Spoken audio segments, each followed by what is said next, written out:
Hello and good evening guys, this is Sunil Krishna और मैं आज आप लोगों के लिए लेकर आया हूँ ज्योग्राफी। बहुत ही आसान शब्दों में आपको पेपर के बारे में एक एनालिसिस दूंगा। ठीक है, याद रखिएगा ये जो चैप्टर मैं पढ़ाऊंगा आप लोगों को अड्डा 24/7 पर आपके एग्जाम्स के लिए काफ़ी बेनिफिशियल होगा। इसमें मैंने ढेर सारे क्वेश्चंस प्रिपेयर किए हैं जिसमें मॉक टेस्ट के लेवल PYQs के क्वेश्चंस और एक सैम्पल पेपर के रूप में सामने रखा हुआ। याद रखिएगा ये सैंपल पेपर वन लाइनर होगा, शॉर्ट आंसर होगा, लॉन्ग आंसर होगा, मैप और बार और केस स्टडी पर बेस्ड क्वेश्चन होगा जिसमें एमसीक्यूज के भी क्वेश्चंस होंगे। इन सबको कैसे हैंडल करना है आपके एग्जाम के लिए, आपके आगे के आने वाले एंट्री के एग्जाम के लिए, एंट्रेंस के एग्जाम के लिए, हाफ ईयरली एग्जाम के लिए, आप बोर्ड का एग्जाम देंगे उसके लिए, आगे चलकर आप पोस्ट ग्रेजुएशन ग्रेजुएशन करेंगे उसमें भी किस तरह से आंसर लिखें, इसके लिए एक बहुत अच्छी एक मास्टर क्लास होगी। ये क्लास आपको बहुत सी चीजें सिखाएंगी, अप्रोचेस, आपको एनालिटिकल अप्रोचेस, आपको कॉन्सेप्चुअल फ्रेमवर्क, किस तरह से फैक्ट एंड डाटा लिखते हैं, किस तरह से किसी पूछे हुए क्वेश्चन का आंसर देते हैं। तो इसमें मैं शुरू करूंगा वन लाइनर क्वेश्चन से। तो आइए चलिए शुरू करें सैंपल क्वेश्चन पेपर ज्योग्राफी का क्लास 12th का, जिसमें हम लोग अड्डा पर इसको सॉल्व करने का तरीका सीखेंगे। याद रखिएगा पहला क्वेश्चन है which age group of population is economically most important. ऐसा कौन सा एज ग्रुप है पॉपुलेशन का जो इकोनॉमिकली बहुत ज्यादा जरूरी है देश के लिए, किसी भी देश के लिए। तो बताएंगे सर 0 से 15 तक तो बच्चे होते हैं, 15 से 59 साल 15 to 59 जो है वो जवान लोग होते हैं, और उसके बाद के 60 प्लस के लोग को बूढ़े में कंसिडर किया जाता है।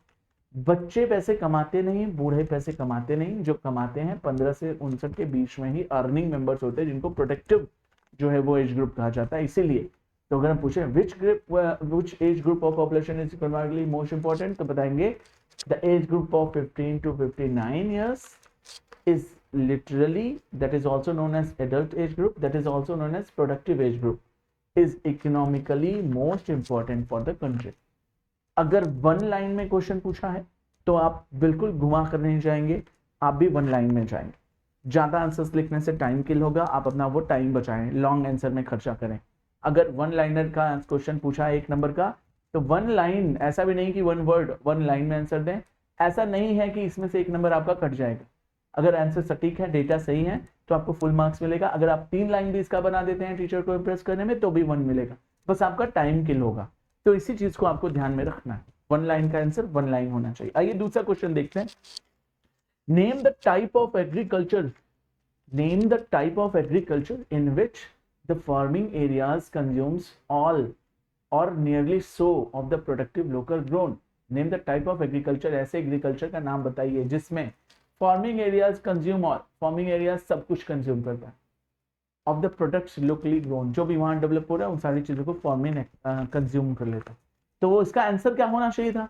तो भैया सबसिस्टेंस एग्रीकल्चर जो होता है वो ऐसा नहीं है कि बड़े लेवल पर कर दें और वो सबको बड़े लेवल पर डिस्ट्रीब्यूट करें या उससे बिजनेस करें या वो एक्सपोर्ट कर दें। ठीक है, ऐसा नहीं करते। ये इतना उगाते हैं जितना अपने ही फैमिली, अपने घर परिवार के लिए काम चल जाए। तो इस तरह की एग्रीकल्चर जो खुद से कंज्यूम कर ली जाती है लगभग ज्यादातर पूरा पोर्शन, तो उसको हम बोलते हैं subsistence agriculture. is one which is the farming areas consumes all or nearby, nearly so, लगभग पूरा, almost of the products locally grown। सीधी सीधी बात है। तो किस तरह का एग्रीकल्चर होता है? Subsistence agri, primitive agriculture, subsistence agriculture, intensive, extensive, यही सब चीजें तो होती हैं। इन्हीं को तो हम लोगों ने पिछली क्लासेस में डिटेल्स में पढ़ा हुआ है, याद है? हम लोगों ने प्राइमरी एक्टिविटीज में इन सबको डिटेल्स में पढ़ा था। चलिए आगे बढ़ते हैं।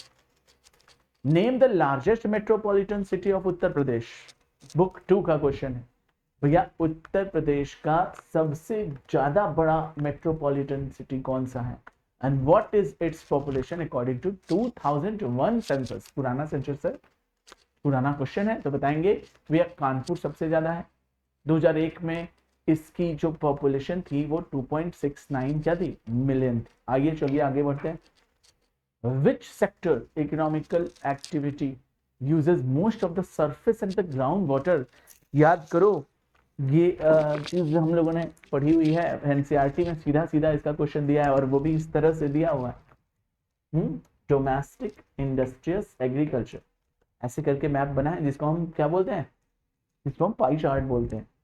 चलिए बताइए, तो कौन सा सरफेस जो है इकोनॉमिकल एक्टिविटीज में जो यूज होता है, सरफेस और ग्राउंड वाटर को सबसे ज्यादा यूज करता है? डोमेस्टिक है कि इंडस्ट्रीज है कि एग्रीकल्चर है? तो बताएंगे कि सर प्राइमरी सेक्टर में एग्रीकल्चर ही ऐसा यूज है। जो ग्राउंड वाटर ट्यूबवेल्स लगे होते हैं, सबमर्सिबल्स लगे होते हैं, उसके अलावा सरफेस, उसके अलावा रेनी, इन सारी चीजों में सबसे ज्यादा कंज्यूम करता है। तो सरफेस और वाटर ग्राउंड में एग्रीकल्चरिंग सबसे ज्यादा बहुत बड़े लेवल पर कंज्यूम करता है। तीनों में सबसे बड़ा और बहुत ही बड़ा रेशियो होता है। Classify the industries into two groups of the basics of the metallic minerals. देखो मेटालिक जिसमें फेरस पाया जाता है, एक नॉन फेरस होता है, ठीक है। मेटालिक मिनरल्स में टू ग्रुप में कैसे क्लासिफाई कर सकते हैं? तो यही दो होते हैं, फेरस और नॉन फेरस। तो आपको यही बताना है कि फेरस और non ferrous are the two main type of industries of the metallic minerals. Metallic दो होती है, जिसमें लोहा पाया जाता है, जिसमें लोहा नहीं पाया जाता। जैसे सोना है, कॉपर है, ब्रॉन्ज है, ये भी मेटालिक में है, लेकिन ये नॉन फेरस में है। और फेरस में क्या हो जाता है, जिसमें लोहा पाया जाता है। ठीक है, मेरी बात सभी समझ गए? स्टील है, इंडस्ट्रीज और ये सब चीज। बहुत ही सरल वन लाइनर है, इसलिए तेज चल रहे हैं हम लोग। क्वेश्चन नंबर 6 क्या कहता है? Which port has been constructed to reduce congestion of the Kolkata port? भैया ऐसा कौन सा पोर्ट है जो कलकत्ता एयरपोर्ट को सपोर्ट करने के लिए बनाएंगे कि भैया उसके ऊपर ज्यादा प्रेशर ना पड़े? तो बताएंगे सर पारादीप है। नहीं, हल्दिया है। पारादीप उड़ीसा में है। तो कलकत्ता में जो दूसरा है वो कौन सा है? हल्दिया। हल्दिया बनाया गया इसलिए, ठीक है, याद रखिएगा। सॉरी, मैंने पारादीप बोला, वो एक्चुअली उड़ीसा का था। हल्दिया है जो क्या करता है, आपके कलकत्ता के बर्डन को संभाल देता है, नहीं तो कलकत्ता बहुत ज्यादा बिजी हो जाता। क्वेश्चन नेक्स्ट कह रहा है कि what is the main source of water borne disease in India?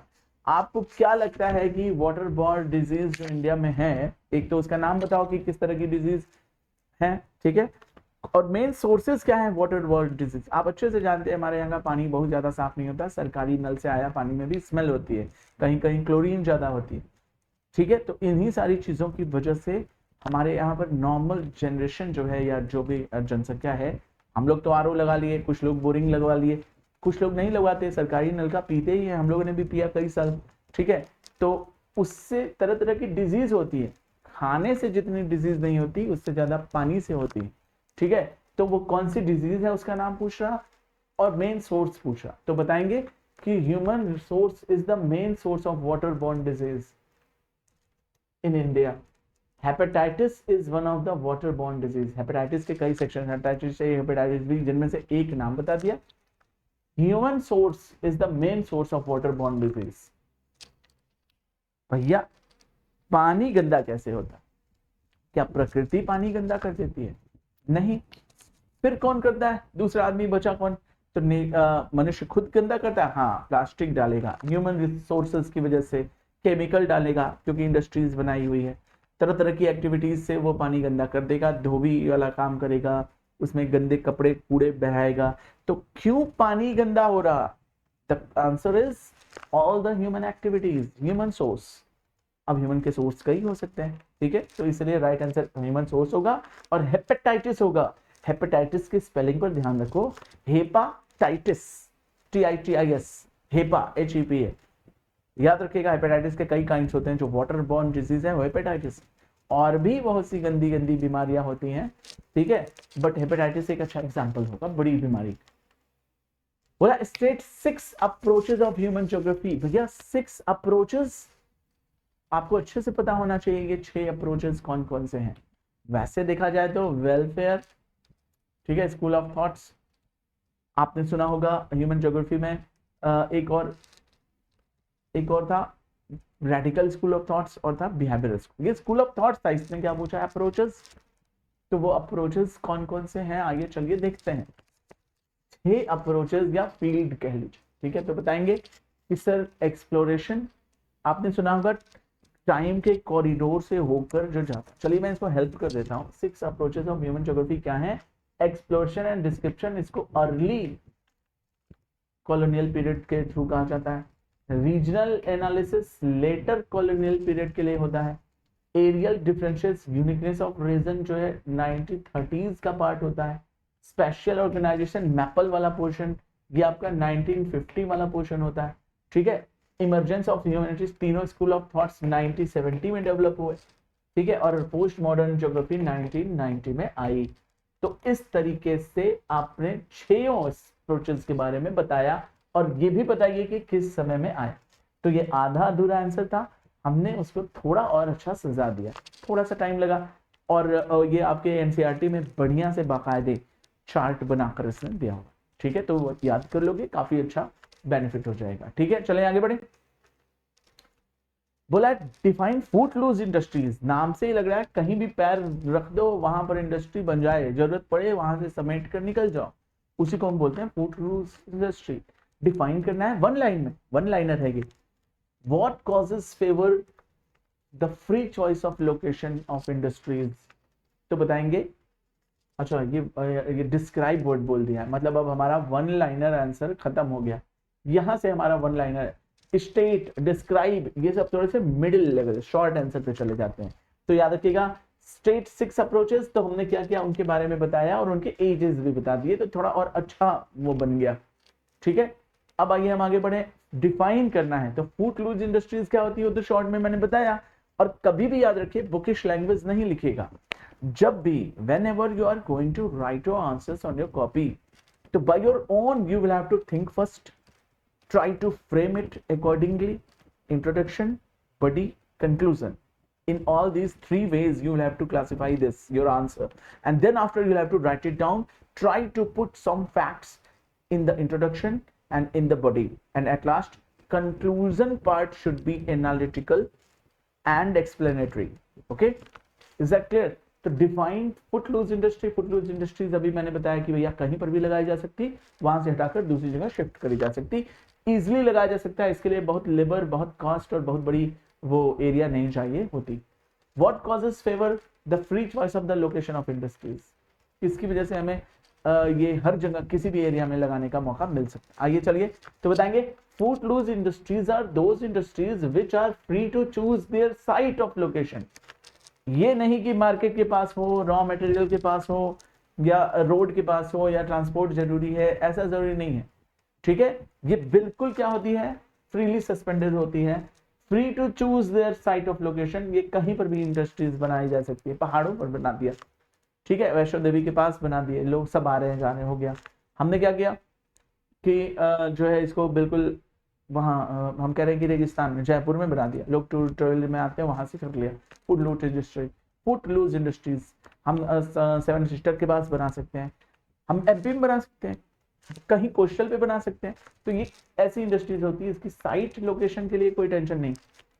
दूसरा, followings are the major causes that give food industries free choice of location. क्यों, ऐसा क्या कारण है, तो बताएंगे कि these type of industries are light industries, हल्के सामान होते हैं, बहुत लाइट इंडस्ट्रीज है, बहुत बड़ी बड़ी मशीन नहीं है, बहुत बड़े बड़े ट्रक्स में भरकर नहीं जाना।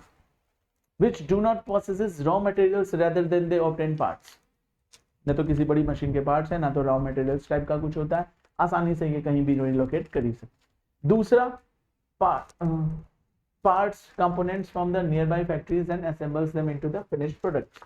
ये क्या करते हैं, रॉ मटेरियल्स है नहीं, छोटे छोटे पार्ट्स होते हैं, पार्ट्स को अलग से आसानी से पोर्टेबल होते हैं, और ढेर सारे पार्ट्स को मिलाकर एक मशीन बना दी, ठीक है, और मशीन से काम किया, फिर उन पार्ट्स को खोले, कहीं और रिलोकेट कर दिया। बहुत बड़ी इंडस्ट्री नहीं कि एक जगह स्टेबल हो गई तो हिल नहीं सकती।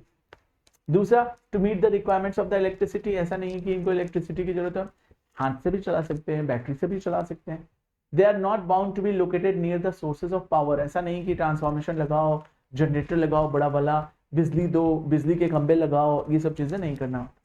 Grid transmit electricity far of concern, ठीक है, पावर ऑफ कर्नल्स, आसानी से जो इनको मिल सकता है, छोटी मोटी पावर से भी काम चल जाता है, या हैंडमेड होते हैं। देयर प्रोडक्शन इज स्मॉल, और इनके प्रोडक्शन बहुत बड़े में नहीं होते, स्मॉल होते हैं, आसानी से कैरिएबल होते हैं, एंड दस एम्प्लॉयज लेस लेबर फोर्स, और बहुत बड़े टेक्निकल की जरूरत नहीं, इंजीनियर की जरूरत नहीं, सेमी स्किलफुल लोग या अनस्किलफुल लोग हल्का सा ट्रेंड कर दो तो भी काम कर सकते हैं।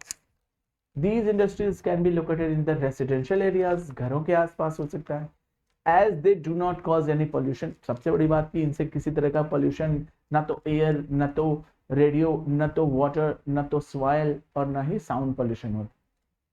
बोला है कि ये स्मॉल फिनिश्ड प्रोडक्ट्स बनाता है, एकदम फाइनल प्रोडक्ट्स मैन्युफैक्चर्ड, सीधे मार्केट में बेचो। कैन बी मूव्ड इजली, आसानी से मूव कर सकते हो और बहुत सस्ते भी होते हैं, सीधे रोड पे ले जाओ, लगा दो, बेचो, जो लोग लिए लिए, नहीं तो घर ले आओ वापस रख दो घर में।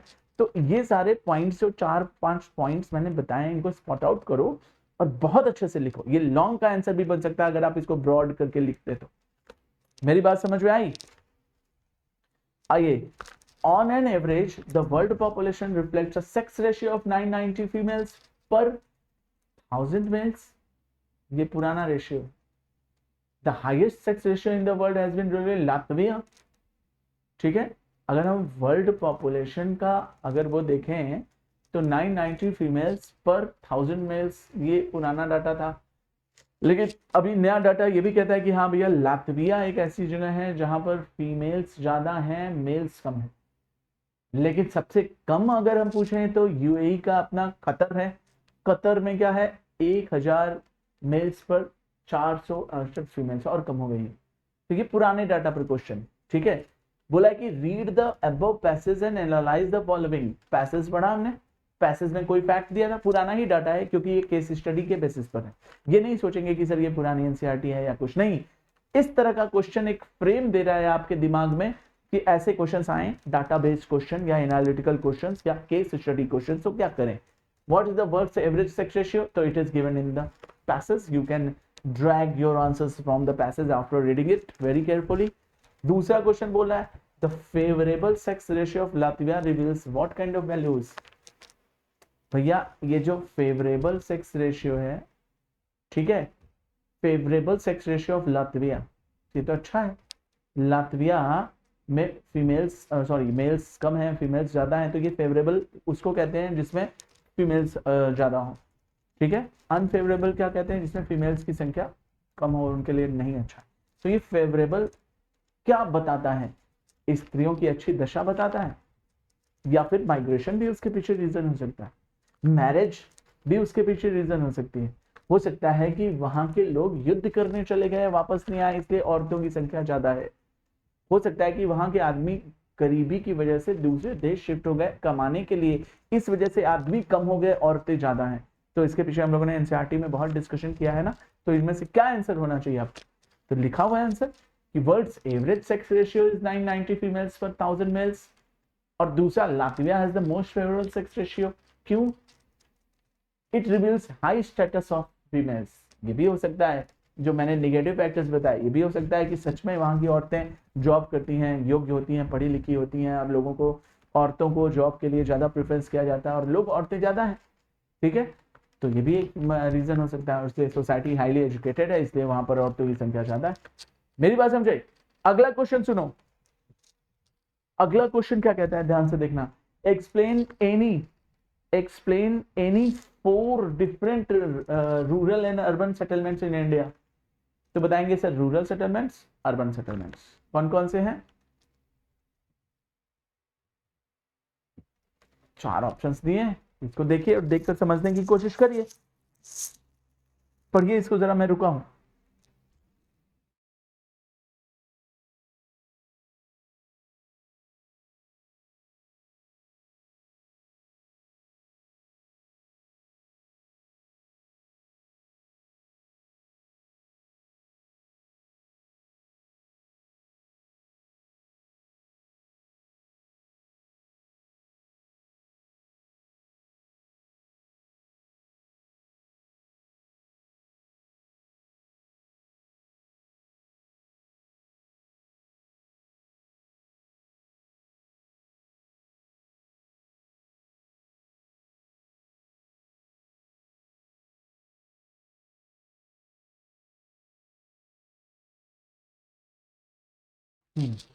कर दिया, पढ़ लिया। चलो, रूरल सेटलमेंट जो गांव में बसते हैं, अर्बन सेटलमेंट जो शहर में बसते हैं। एंड क्वेश्चन क्या था कि एक्सप्लेन एनी 4 डिफरेंसेस। यार, तो ये तो खुद से पढ़ने की भी जरूरत नहीं, you can write it by your own. Agriculture activities में जो इन्वॉल्व है वो रूरल में होगा। स्मॉल साइज पॉपुलेशन होती है वो रूरल में होती है। इकोनॉमिक एक्टिविटीज में घर के सभी लोग लगभग इन्वॉल्व होते हैं। एंड गांव के बाहर, गांव के अंदर, अगल बगल छोटी मोटी चीजों में इन्वॉल्व होते हैं। Rural people are less mobile, ये लोग कम जाते हैं, अपने देश में ही रहते हैं, अपने गांव में ही रहते हैं, अपने परिवार के आसपास ही रहते हैं। एंड सोशल रिलेशनशिप इनके अंदर क्या होता है, इंटीमेट होता है और इंटेंस होता है, बहुत घना संबंध होता है, सालों साल साथ में रहे, अलग ही नहीं हुए, एक ही साथ पले बढ़े, ऐसा। लेकिन अर्बन में उल्टा होता है, ये एग्रीकल्चर के बजाय non agriculture, industrial activities, manufacturing, trade, business, service section, इन सब चीजों में ज्यादा इन्वॉल्व होता है। अगर हम पूछेंगे इनकी स्मॉल साइज थी तो इनकी लार्ज साइज होती है। अगर हम पूछेंगे economic activities of the people are spread outside the village, village के बाहर तक भी जा सकते हैं ये लोग, तो बोलेंगे हाँ इकोनॉमिकल एक्टिविटीज पीपल जो होती है उनको बाहर जाने की जरूरत नहीं, वो अपने शहर में ही अपना वो सब बना लेते हैं। बोला कि urban people have very fast life, बहुत तेज लाइफ है, तो इसलिए रिलेशंस भी क्या होते हैं, फास्ट होता है, ठीक है, कॉम्प्लेक्स काफी होता है, क्योंकि ये लोग अपने बच्चों को बाहर भी भेज देते हैं, इसलिए इनके रिलेशंस बच्चों पापा मम्मी से, दादा दादी से कट जाते हैं। अपने शहर में रह नहीं, दूसरे शहर में हॉस्टल में रहे, इसलिए अपने लोगों से भी उतना परिचय नहीं होता, तो ये प्रोफेशनल होते हैं, एटीट्यूड होता है इनके अंदर, ठीक है, और थोड़े बहुत जो है एरोगेंट भी होते हैं, ठीक है। तो पॉजिटिव पॉइंट्स भी है, देखो प्रोफेशनल कोई बुरी चीज नहीं है, एटीट्यूड, मल्टीट्यूड और कई सारी जो है उसमें एल्टीट्यूड्स में भी बदल सकता है, सॉरी एटीट्यूड जो है वो क्या बोलते हैं उसको, अच्छे पॉजिटिव वे में भी होता है। अब एक आईएएस है, अब आईएएस जैसा है उसका एटीट्यूड ऑफिसर्स लाइक क्वालिटी होनी चाहिए ना, तो ये this is not the negativity, ठीक है। तो ये डिफरेंस होता है। आपको नहीं लगता अर्बन और रूरल के इन्वायरमेंट पे भी आप कुछ लिख सकते हैं?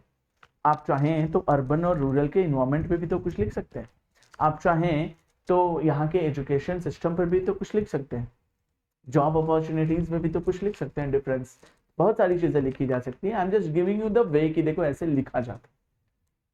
आइए अगला क्वेश्चन पढ़ते हैं। बोल रहा है कि development is the mixed bag of opportunities as well as neglect and deprivation. Deprivation मतलब कमी, नेग्लेक्ट मतलब छोड़ देना, अवॉइड करना। तो development is the mixed bag of opportunity.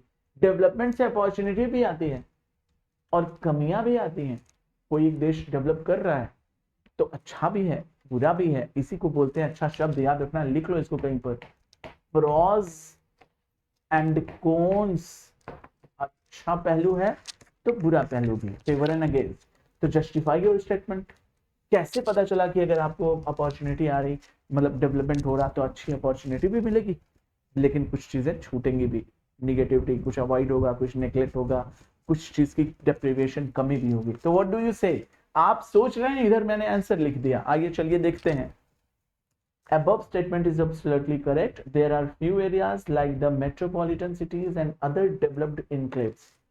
अगर हम बात करें कि एक शहर डेवलप हुआ, एक शहर स्मार्ट शहर बन गया, मेट्रोपॉलिटन बन गया, ठीक है, मेट्रोपॉलिटन बनने के साथ साथ उसमें बहुत सारी डेवलपमेंट हुए होंगे, और डेवलपमेंट के साथ उसका इनक्लेव्स, कॉलोनी, रेसिडेंशियल, इंडस्ट्रियल सब बड़ा होगा, बहुत अच्छी बात है, ठीक है। Modern facilities, smartness, internet, wifi सब आया, ठीक है। Small section of people its population. लेकिन ये सब चीजें जो आई वो अमीर लोगों के लिए आई, मिडिल क्लास और गरीब इससे वंचित रह जाते हैं। समझो मेरी बात को, ये अच्छाई भी थी, बहुत डेवलप हो रहा, सारी फैसिलिटीज हैं, लेकिन किसके लिए? छोटे लोगों के लिए। समझो मेरी बात को।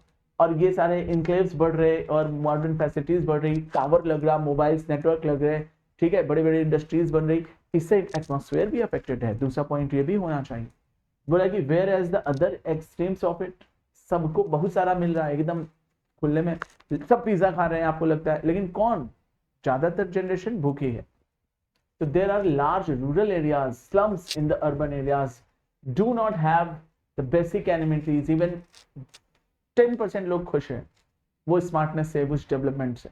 मॉल बने, आईपी मॉल, तरह तरह के मॉल्स, ठीक है, लेकिन उसमें कौन जाता है? कितने प्रतिशत लोग जाते हैं? तो यही चीज बता रहा कि अपॉर्चुनिटीज हैं, लेकिन किसके लिए? जो एजुकेटेड हैं, जो मिडिल क्लास से ऊपर हैं, क्रीमी लेयर हैं, अमीर हैं, उनके लिए, ठीक है। लेकिन कुछ गरीब लोगों को बेसिक एनिमिटीज भी नहीं मिल रही, उनकी आवश्यकताएं बनी पूरी। पोर्टेबल वाटर, पीने लायक पानी तक नहीं है, एजुकेशन तक नहीं है, हेल्थ भी नहीं है, मेजॉरिटी के लोग इससे परेशान। तीसरा, situation is more alarming if one of the distribution of the development opportunities among different section of the society. It is well established the fact the majority of the scheduled caste, scheduled tribe, schedule caste पिछड़ी, दमित, down trodden, have nots को कहते हैं। Schedule tribes पहाड़ों पर रहने वाले आदिवासियों को कहा जाता है। इसके अलावा कुछ ओबीसी जो कि बीपीएल बिलो पॉवर्टी लाइन के नीचे रहते हैं। लैंडलेस एग्रीकल्चर लेबर, मजदूर, पुअर फार्मर्स जो आत्महत्या करते हैं, स्लम में रहने वाले लोग, झुग्गी झोपड़ियों में रहते हैं, और भी ऐसे लोग उस मॉडर्नाइजेशन से बहुत परेशान हैं। वो बस जो बाहर से आए हैं किसी तरह से सरवाइव कर रहे हैं, खोलियों में रहते हैं, बारिश में कागज बिछाकर या कागज ओढ़कर, पन्नी ओढ़कर जीते हैं। तो कहने के लिए देश डेवलप होता है। सारे जहां से अच्छा हिंदुस्तान हमारा, रहने को घर नहीं, सोने को बिस्तर नहीं, पूरी लाइन ऐसे है, ठीक है। रहने को घर नहीं, सोने को बिस्तर नहीं, और सारे जहां से अच्छा हिंदुस्तान हमारा है, पूरा हिंदुस्तान हमारा है, तो फिर रहने को घर क्यों नहीं, ठीक है। तो बड़ा अच्छा कोटेशन है, इसको समझिएगा। बाय द वे अगला क्वेश्चन आता है, question number 13, state any 8 effects of air pollution. ये तो मैं कह रहा हूँ लिख, तो आप ऐसे धाकड़ लेवल पर लिख देंगे कि मुझे कुछ बताने की जरूरत नहीं, बट मैं असिस्ट कर देता हूँ। 5-7 पॉइंट्स है, इनको इलेबोरेट करके लिखोगे तो ज्यादा लॉन्ग में अच्छा आंसर मिलेगा। याद रखना, सभी याद रखना। 8 इफेक्ट्स ऑफ एयर पॉल्यूशन क्या है? Air pollution modifies the weather climate. भैया एयर पॉल्यूशन होगी तो आपका वेदर और क्लाइमेट और सीजन वजन भी इफेक्ट होगा, होता है। दूसरा, एडवर्सली इफेक्ट, बुरी तरह से प्रभावित करता है ह्यूमन की हेल्थ को। नाक से सांस लोगे, स्मॉग बनता है। दिवाली के दिन आप देखेंगे कि धुआं, स्मोक और फॉग मिलकर स्मॉग बन जाता है, जो कि हर्ट लंग्स और आपके स्किन के लिए बहुत गंदा है। तो ह्यूमन हेल्थ, बायोटिक का जो है एक्टिविटीज, सांस लेने से बायोटिक एलिमेंट्स आपके अंदर जाते हैं जो आपको बीमार कर देते हैं। क्लोरोफ्लोरोकार्बन, सीएफसी बोलते हैं, जो कि ठंडी चीजों से निकलता है। ओजोन के लिए काफी क्या होता है? डिप्लीशन होता है। और ये बहुत ही अल्ट्रावायलेट रेज को जो है वो सूरज जो हमें रोशनी पहुंचाती है, सूरज की रोशनी बहुत जरूरी है, लेकिन इसमें अल्ट्रावायलेट 12, अल्ट्रावायलेट 13, ये सब करके बहुत खतरनाक गैसेस। ये पृथ्वी के चारों तरफ एक ओजोन की मोटी लेयर है जो अल्ट्रावायलेट को रोक लेती है। अच्छी धूप आती है विटामिन डी वाली, कैल्शियम के लिए, लेकिन हम पृथ्वी पे से ओमिट कर रहे हैं। क्लोरोफ्लोरोकार्बन हर ठंडी चीज से निकलता है। किन किन चीजों से निकलता है? एसी से, फ्रिज से, जेट से, बाबा इलायची से, परफ्यूम से, कॉस्मेटिक की चीजों से, ठीक है, कंप्रेशर से। तो उससे ये डिप्लीशन हो गया। अब ये डिप्लीट हो गई, इतनी बची, जबकि इतनी मोटी होनी चाहिए थी। अब इसमें से सूरज की रोशनी आएगी तो अल्ट्रावायलेट को छानेगी नहीं, अल्ट्रावायलेट आएगी तो हमें कैंसर, रैशेस, तरह तरह के ट्यूमर्स, ये सब चीजें प्रॉब्लम होती है। तो ये प्रॉब्लम है। और एयर पॉल्यूशन से क्या प्रॉब्लम है समझो, ठीक है। एटमॉस्फेयर का टेम्परेचर बदल जाता है। अर्बन स्मोग, मैंने बताया शहरों में पीले रंग का धुआं होता है, अलर्ट लगाया जाता है, तरह तरह की मशीन्स लगाई जाती हैं इंडस्ट्रीज के पास। नोएडा में, पुणे में, दिल्ली में, मुंबई में परेशान है लोग, सांस नहीं ले सकते, बच्चों को खेलने बाहर नहीं भेज सकते, उनको कमरे में बंद रखा हुआ है। Contaminated rain water. अच्छा बताओ आप, इंडस्ट्रीज के धुएं, चिमनी से निकले धुएं, आग लगे हुए धुएं, किसी तरह की गंदी धूल, डस्ट पार्टिकल्स, या ऐसे जो कपड़े रेशे में से निकलते हैं, इंडस्ट्रीज में से निकल कर कहाँ जा रहे हैं? गैसेस में मिल रहे हैं। गैसेस मिलकर क्या करती हैं? रिएक्ट करके ऊपर आसमान में जाकर जम जाएंगी। अब वो क्या होंगी? बादल बन जाएंगे। एसिड रेन करा सकती है, एसिड बरस सकता है। कंटेमिनेटेड रेन वाटर हो जाएगा। रेन वाटर जो सबसे प्योर माना जाता है, वो धुआं लेकर मिक्स होकर एसिड बना देता है। जब किसी के ऊपर गिरेगा तो वो जल जाएगा। कार के ऊपर गिरता है तो कहते हैं कार का रंग बदल गया, ताजमहल का रंग बदल गया, ठीक है। तो ये कितना खतरनाक। Causes disease of lungs. अब सांस ले रहे हैं तो सारी एयर पॉल्यूशन, पॉल्यूटेड चीजें, हमारे पॉल्यूटेंट्स लंग्स में जाएंगे, सीने की प्रॉब्लम होगी। लंग्स के अंदर कभी ब्रश डाल के साफ कर सकते हो? नहीं, कोई तरीका ही नहीं है। लंग्स गंदा हुआ, गंदा हुआ। Hurt, nervous system break down हो जाता है लंग्स और गंदी गैसों की वजह से। सर्कुलेटरी सिस्टम जो ब्लड से मिलेगा आपको परेशान कर देगा, खतरनाक है ये बहुत। Increase in the concentration of carbon dioxide and other poisonous gases. आप अच्छे से जानते हो कार्बन डाइऑक्साइड ने पृथ्वी को चारों तरफ से घेरा हुआ है। तो सूरज की रोशनी आती तो है, अगर ये मोटी लेयर और होती जाएगी तो सूरज की रोशनी आ तो जाएगी, लेकिन जा नहीं पाएगी, जिसकी वजह से पूरी पृथ्वी गर्म हो जाएगी, जिसको हम ग्लोबल वार्मिंग कहते हैं। पृथ्वी के गर्म होने से क्या होगा? तो बताएंगे कि सर पृथ्वी के गर्म होने से ग्लेशियर्स पिघलेंगे, जो कि पीने वाला पानी है, सारा पिघल कर समुद्र में चला जाएगा, हमको पीने को कुछ नहीं मिलेगा, पानी के लिए थर्ड वर्ल्ड वॉर हो जाएगा। तो केवल गैसेस करप्ट होने से, कार्बन डाइऑक्साइड के लेवल बदलने से कितनी बड़ी चीज हो सकती है, सोचिए। ठीक है, एटमॉस्फेयर में गैसेस हैं, ग्रीन हाउस गैस का इफेक्ट होगा, जिसकी वजह से ग्लोबल वार्मिंग बढ़ जाएगी। Children specially at the maximum risk. आपको पता है कि हम लोग अडॉप्टेड हैं, चलो हम लोग युवा हैं, बड़े हो गए हैं, सरवाइव कर गए हैं, ठीक है, लेकिन बूढ़े और बच्चे और कुछ बीमार और प्रेग्नेंट औरतें, उनका क्या होगा? उनकी इम्यूनिटी तो इतनी नहीं है, ठीक है। तो इसलिए एयर पॉल्यूशन बहुत खतरनाक है। ये उसके सारे फैक्टर्स। मेरी बात समझते चलो। Differentiate between subsistence agriculture and commercial agriculture. देखो, सबसिस्टेंस कम होता है, कम पैसे में, कम स्किल, अपने ही लोगों के लिए। और कमर्शियल क्या होता है? अपने लिए ना उगाकर दूसरों के लिए उगाते हैं, पैसे के लिए करते हैं ऐसा। इनका वेल प्लान होता है, मैनेजमेंट होता है, अच्छे से करते हैं, एक ही चीज पर करते हैं, फोकस करके बढ़िया से करते हैं। सब्सटेंस में क्या है? कहीं मछली पाल ली है, अंडा दे दी, बकरी पाल ली है, दूध दे दी, गाय पाल ली है, दूध दे दी, ठीक है, छोटी बहुत खेती कर ली है हॉर्टिकल्चर की, फूल उगा लिए, उसी में अनाज भी थोड़ा बहुत उगा लिए, तो इस तरह से होता। अब इसको मैंने समझाया, बट इसको किस तरह से इसने समझाया, जरा एक झलक देखिए सभी। तो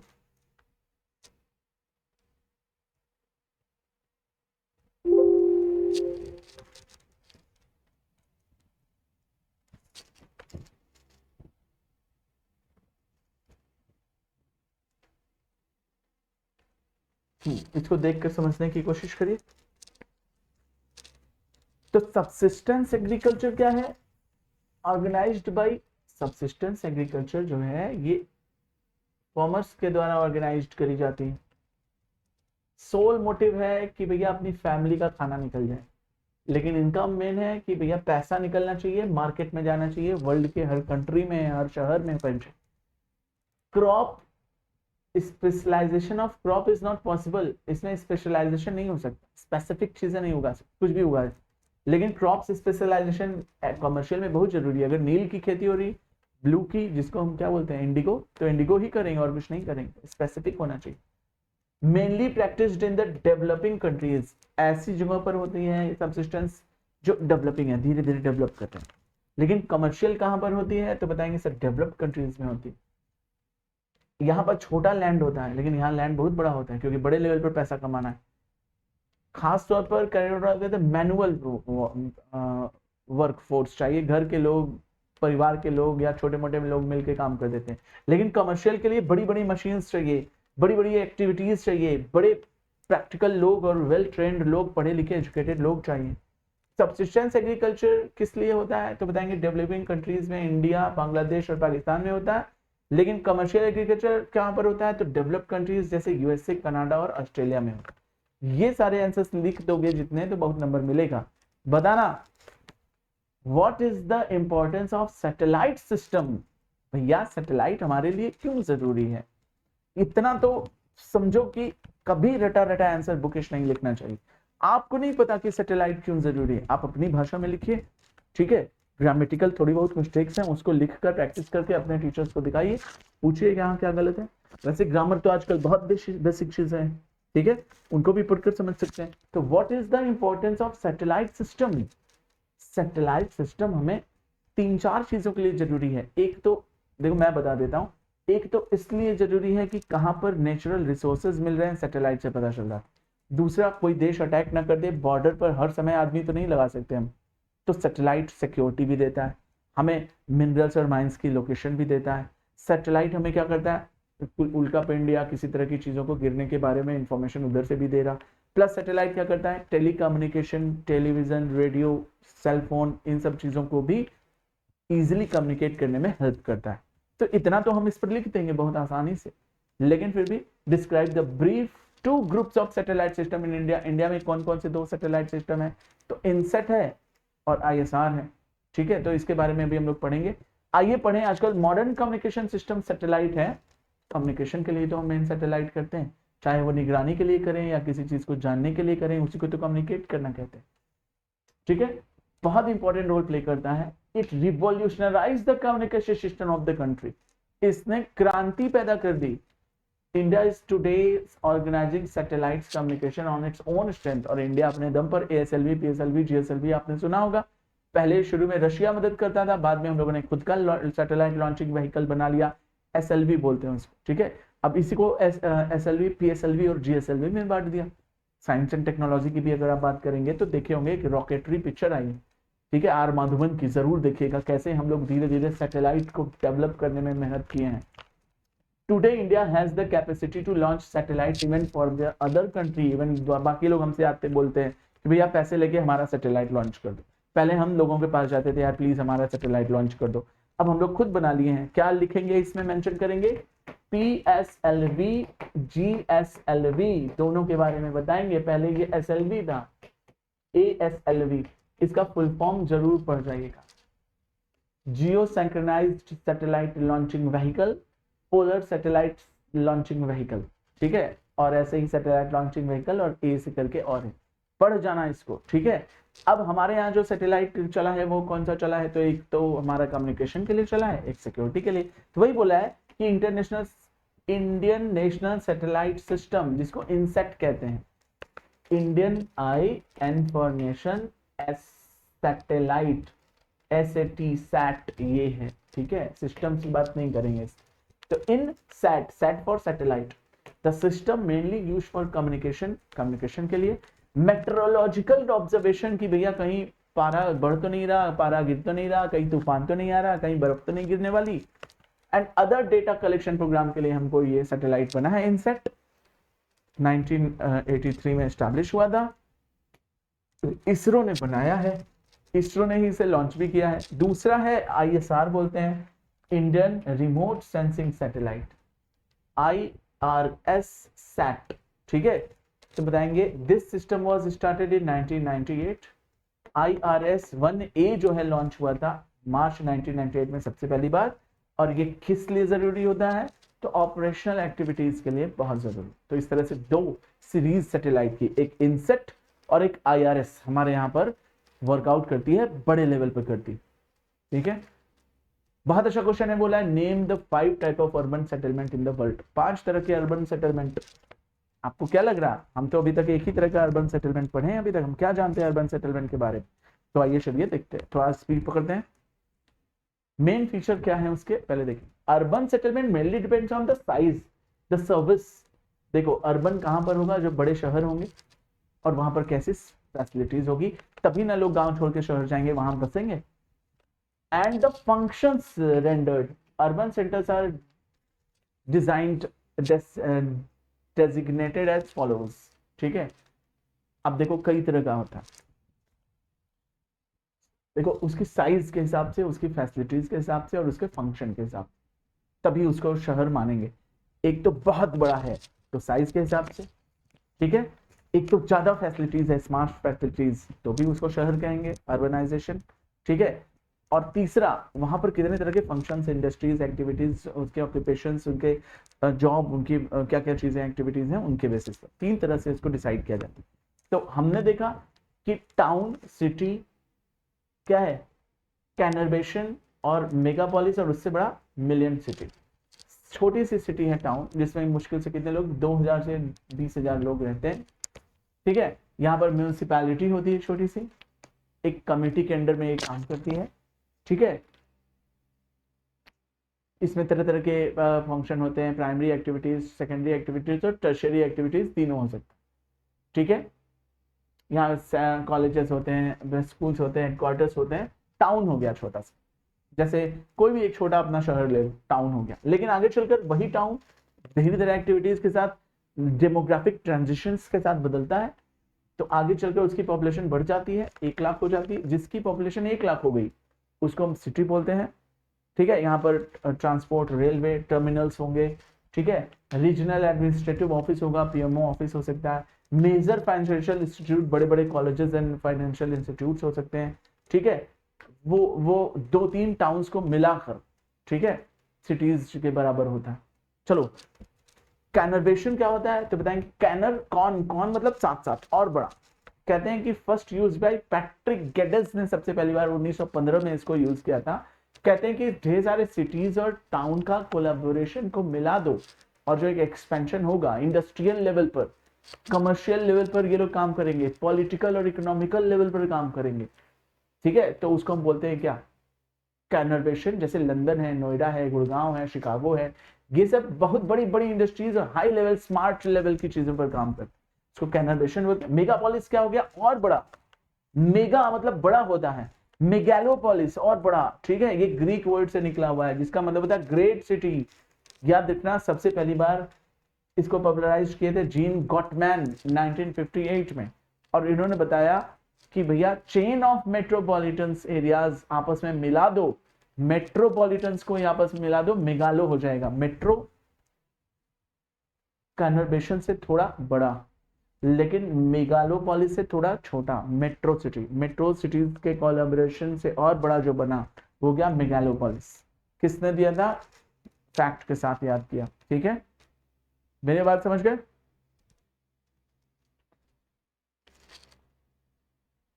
जैसे वॉशिंगटन, बॉस्टन यूएसए का, ये सब इसके एग्जांपल्स हैं मेगालोपोलिस के, याद कर जाओ। क्या नाम बताया मैंने? वॉशिंगटन और बॉस्टन। चलो, मिलियन सिटी, नाम से पता चल रहा है कि यार मेगालोपोलिस से भी ज्यादा उसकी पॉपुलेशन हो गई। पॉपुलेशन के आधार पर number of million cities in the world has been increased, तेजी से बढ़ रहा है क्योंकि जनसंख्या बढ़ी है। और जनसंख्या क्यों बढ़ रही? माइग्रेशन की वजह से, ज्यादा बर्थ की वजह से नहीं। जैसे पेरिस, न्यूयॉर्क की अगर हम बात करें, ठीक है, तो ये 1 मिलियन पहुंच गए। 1 मिलियन पहुंचने वाले में कौन था? तो बताएंगे लंदन सबसे पहले पहुंचा, 1 नंबर का क्वेश्चन 1800 में। 1850 में पेरिस भी 1 मिलियन पहुंच गया, और 1860 में न्यूयॉर्क भी 1 मिलियन पहुंच गया, इसीलिए इसको मिलियन सिटी कहा था। अगला क्वेश्चन ध्यान से देखना, हम लोग 20 क्वेश्चन करेंगे। Why is human development necessary in India? 5 reasons. I don't think कि ह्यूमन डेवलपमेंट क्यों जरूरी है ये बताने की, तो I am just giving you 2 minute times to go through it. एक बार जाओ, इससे थोड़ी देखो, थोड़ी देखकर बताओ कि क्यों जरूरत है, इसमें से कुछ चीजें स्पॉट आउट करो, सभी करो तेजी से।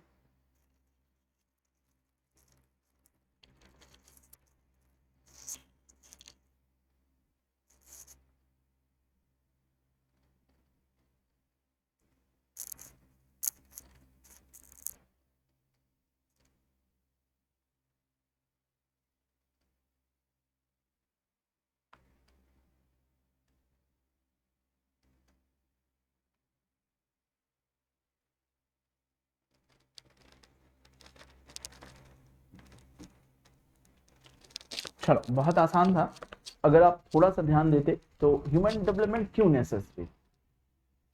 बहुत अच्छी कंडीशन, सब लोग चाहते हैं कि हम खुश रहें, अच्छा जिए, हाइजेनिक रहें, मस्ती मजाक होता रहेगा, तो बेटर लिविंग कंडीशन, कोई बीमार ना पड़े, ये लोगों को और ज्यादा क्या करता है? इंस्पायर करता है जिंदगी जीने में। अब उसी में फ्रस्ट्रेटेड है, लड़ाई झगड़ा हो रहा, कम जगह है, ना खाने की ना बैठने की, उसी में 10 लोग रहते हैं, प्राइवेसी है ही नहीं, तो उलझन सी हो जाती। तो बेटर लिविंग करने के लिए हमें ह्यूमन डेवलपमेंट जरूरी है।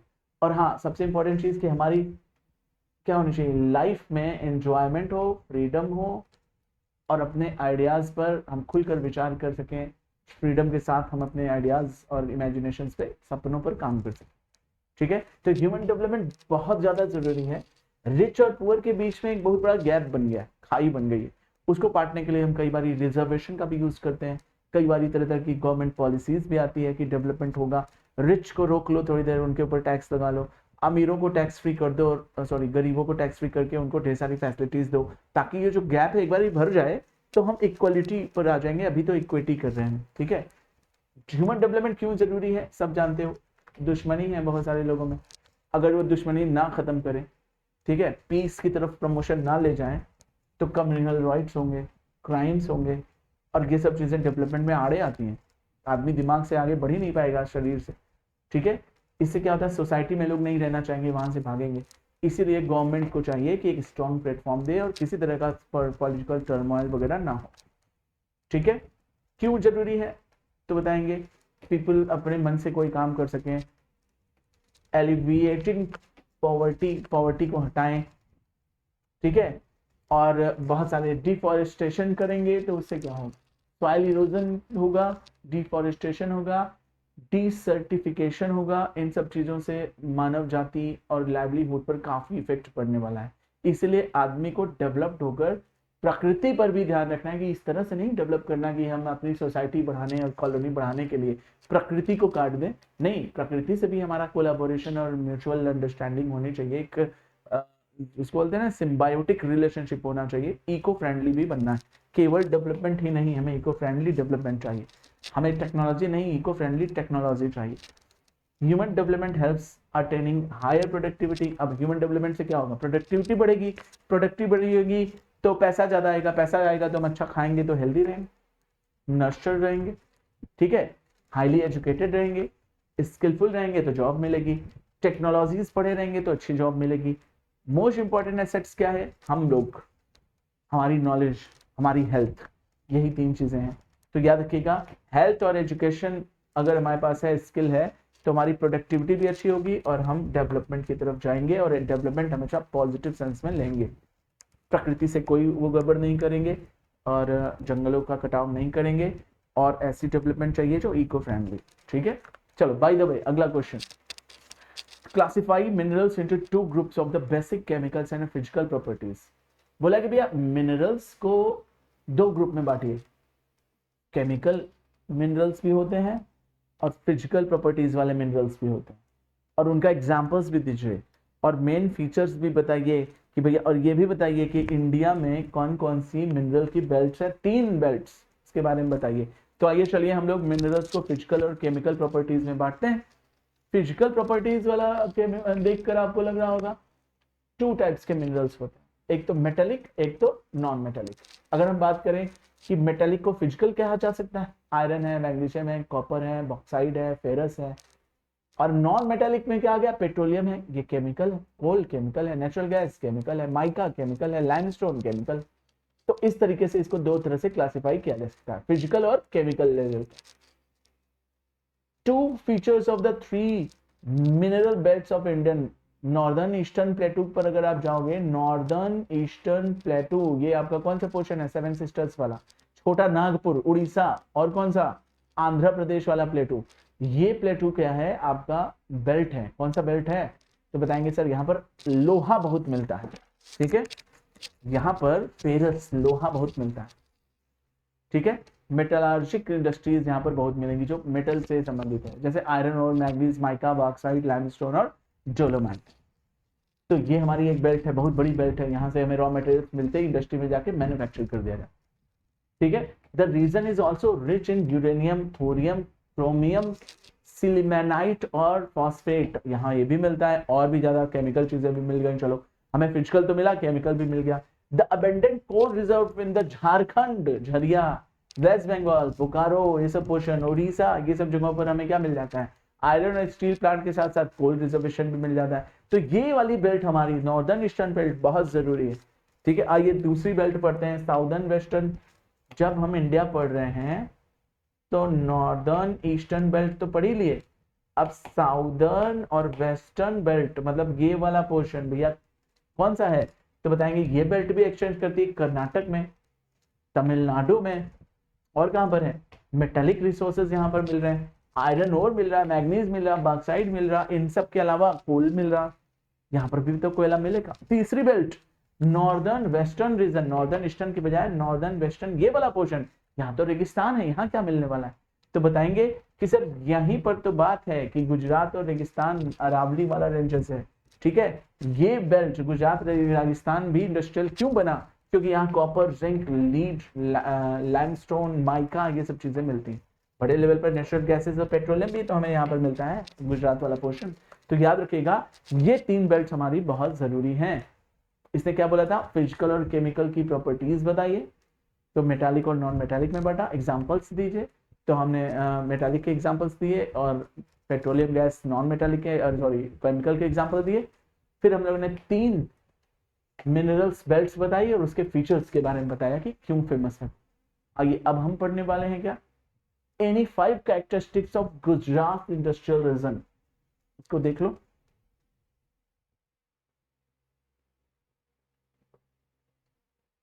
आइए हम लोग देख लेते हैं Gujarat industrial region. Gujarat industrial region में क्या क्या 5 फीचर्स आते हैं, मैं इसके लिए 2 मिनट टाइम दूंगा, जरा देखो इसे, मैं पानी पी लूं।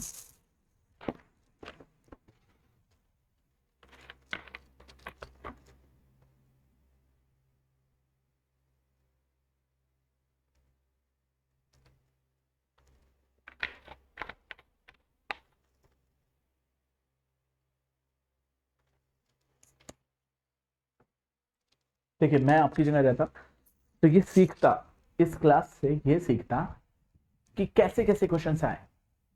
हम लोग एमसीक्यूज की बहुत प्रैक्टिस की, इसलिए मैंने इसमें एमसीक्यूज नहीं लगाया, वन लाइनर लगा दिया उसकी जगह, कि वन लाइनर फिर शॉर्ट, वेरी शॉर्ट, उसके बाद फिर शॉर्ट, उसके बाद फिर लॉन्ग आंसर। और अब देखेंगे एक दो क्वेश्चंस मैप का, केस स्टडी का भी क्वेश्चन हमने देखा, ठीक है, पार, pie chart, graph, data interpretation के भी क्वेश्चंस आते हैं। तो हर तरह की प्रैक्टिस आपको मिलेगी। अभी मैंने सरल से उठाया है, धीरे धीरे और टेक्निकल चीजें और आजकल मैपिंग प्रैक्टिकल के क्वेश्चंस कैसे आते हैं, कैसे टैकल करना है, ये सब चीजें भी बताऊंगा। तो आइए चलिए अभी शुरू करते हैं हम लोग 5 फीचर्स, ठीक है, जो कि गुजरात के पोर्शन में आते हैं। पहला, nucleus of this reason lies between Ahmedabad Vadodara. खास तौर पे केंद्र है ये, ठीक है, किस चीज का केंद्र है? गुजरात इंडस्ट्रियल रीजन का केंद्र है अहमदाबाद और वडोदरा। अहमदाबाद इंडस्ट्रियल एरिया है पूरा का पूरा। थ्रू दिस रीजन एक्सटेंडेड सकते वलसाड से सूरत तक गया है, मतलब एक बहुत बड़ा रेंज हो गया। दूसरा, डेवलपमेंट वलसाड से सूरत, ये बात मेंशन कर देना, इंडस्ट्रियल रीजन है, mainly due to the location of cotton. सब जानते हो गुरु भाई देसाई, एक पिक्चर आई थी, ठीक है, अभिषेक बच्चन ने वो रोल प्ले किया था। कॉटन वहां से शुरू हुआ था, गुजरात से। एक अच्छी मिट्टी, काली मिट्टी बन जाती है और मिट्टी को, रॉ मटेरियल्स को आसानी से हम वहां पहुंचा कर इंडस्ट्रियलाइज कर दिए, मैन्युफैक्चर करके हमने क्या किया, कॉटन बना दिया। कॉटन के लिए गुजरात हमेशा से फेमस है। टेक्सटाइल इंडस्ट्रीज आ गई 1860 से। देखिएगा गुरु भाई देसाई बच्चों, after the decline of the common cotton textile from the Mumbai region, आप सभी समझ रहे हो कि मुंबई में काली मिट्टी मिलती थी, वहीं से तुरंत गुजरात पहुंचा दिया गया। The region has double proximity of raw materials and market। सब जानते हो काली मिट्टी की वजह से वहां पर कपास की खेती, कॉटन की खेती ज्यादा होती है, तो इसने मार्केट को और बढ़ा दिया, बूम कर दिया। The discovery of oil fields led to the development of the variety of the petrochemical industries. सब लोग तो कॉटन कॉटन कर रहा था, लेकिन पता चला गुजरात में से हमें तो, क्योंकि खाड़ी है ना, गल्फ, बे, बाइट, ये सब जगहों पर से तेल निकल जाता। गुजरात भी क्या है, कच्छ का रण, खंबात की खाड़ी, नहीं ये सब चीजें हैं, तो वहां से भी हमें ऑयल मिला। ऑयल से पेट्रोकेमिक हो गया, ढेर सारी इंडस्ट्रीज पेट्रोकेमिक की बन गई। ये महंगी इंडस्ट्रीज ज्यादा पैसा कमाने वाली होती है। और इस तरह से अलंकेश्वर वाला पोर्शन डेवलप हुआ, वडोदरा वाला डेवलप हुआ, और जामनगर, ये सब पेट्रोकेमिक इंडस्ट्रीज के लिए फेमस हो गए। Petrochemical refinery at Koyali provides raw materials to the host of petrochemical industries. अब पेट्रोकेमिक कोयाली में जो बनी है, ये क्या करती है, पेट्रोकेमिक इंडस्ट्रीज को रॉ मटेरियल्स भी दे देती है कि लो चलो, तुम्हें उसे जो है क्रूड ऑयल को रेक्टिफाई करना है, तो उसके लिए हम तुम्हें कुछ रॉ मटेरियल्स भी प्रोवाइड कर देते हैं। तो इस तरह से गुजरात के इंडस्ट्रीज रीजन का कैरेक्टरिस्टिक्स हमने देखा। आइए अब हम देखेंगे क्या है composition of export and import India. यार प्लीज, ये क्वेश्चन आपने सुना होगा, एग्जिम, तो एक्सपोर्ट और इंपोर्ट से ही बना है एग्जिम, इसके बारे में थोड़ा पढ़ना। बोला है कि एक्सपोर्ट और इंपोर्ट इंडिया में जो होता है उसके क्या क्या कंपोजिशंस हैं। तो यार कंपोजिशन ऑफ एक्सपोर्ट में उसके परसेंटेज डेटा का डिटेल दिया हुआ है, और कंपोजिशन ऑफ इंपोर्ट्स में उसका डिटेल दिया हुआ है। एक बारी मैं कहूंगा कि इसको घर पर पढ़ो, दिस इज योर होमवर्क, पढ़ना। और नहीं समझ आएगा तो हम लोग इस पर एक डिस्कशन करेंगे। आइए मैं लास्ट क्वेश्चन करा दूं, क्वेश्चन नंबर 21, ठीक है, और क्वेश्चन नंबर 22, उसके बाद हमारी क्लास खत्म होगी। Question number 21 map based question, ठीक है। ये देखो, ऐसा नहीं कि मैं इसे छोड़ रहा हूं, मैं चाहता हूं कि इसके फैक्ट्स एंड डिटेल्स को याद करो, एक बार पढ़ो, टाइम दो 2 मिनट, ठीक है। मैं करा दूंगा, मैं बहुत ही लेमन स्टाइल में करा दूंगा और आपको याद हो जाएगा, इंटरेस्टिंग लगेगा। But what I have done, 25 question 20 question में किया क्या मैंने, तो एक चीज खुद से करके देखो मेरे स्टाइल में, और ये स्टाइल आपको डेफिनेटली आसान लगेगी, और आप इसी से आप अच्छे लेवल तक का एग्जाम दे सकते हैं। तो आइए चलिए, ये खुद से पढ़ेंगे, ये मैंने होमवर्क दिया है, और ईमानदारी, सच्चाई, कर्तव्य निष्ठा के साथ कसम खाइए कि पढ़ेंगे जरूर, तभी मेरे छोड़ने का मतलब होगा, अदरवाइज नहीं। आइए चलिए हम देखते हैं। ऑन द गिवन, रुको थोड़ी देर के लिए मैं दिखा दूं, पता चला मैं स्क्रीन के सामने आ गया था, पढ़ ही नहीं पाए। इसका स्क्रीनशॉट ले लो, नहीं ले सकते हो तो 1 मिनट रखा हूं मैं इसको सामने, ठीक है, देख लो।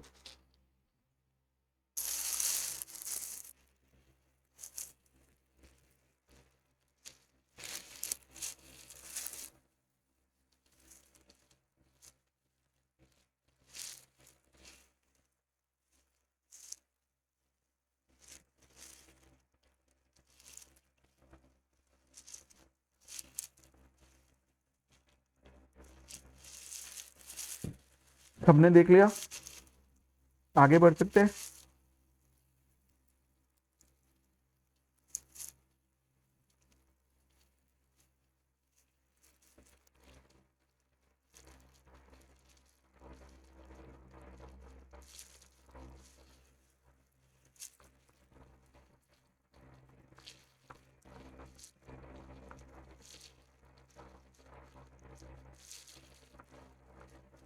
अच्छा, इसको पढ़ जरूर लेना, कर जरूर लेना, ठीक है। चलो आगे बढ़ते हैं, हम अपने मैप के क्वेश्चंस पर आते हैं। Now what you will have to pay, first of all whenever you get your question paper, go through that very carefully, go through all the questions, and these questions you will have to read very carefully so that you can grab the points by having a just in a bird's eye view.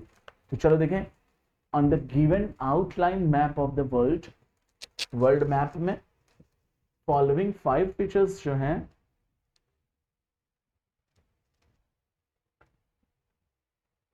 वो कौन कौन से, write their correct names of the lines marked each features. Mega city, mega city क्या है, इसमें mega cities कहाँ है ढूंढिए।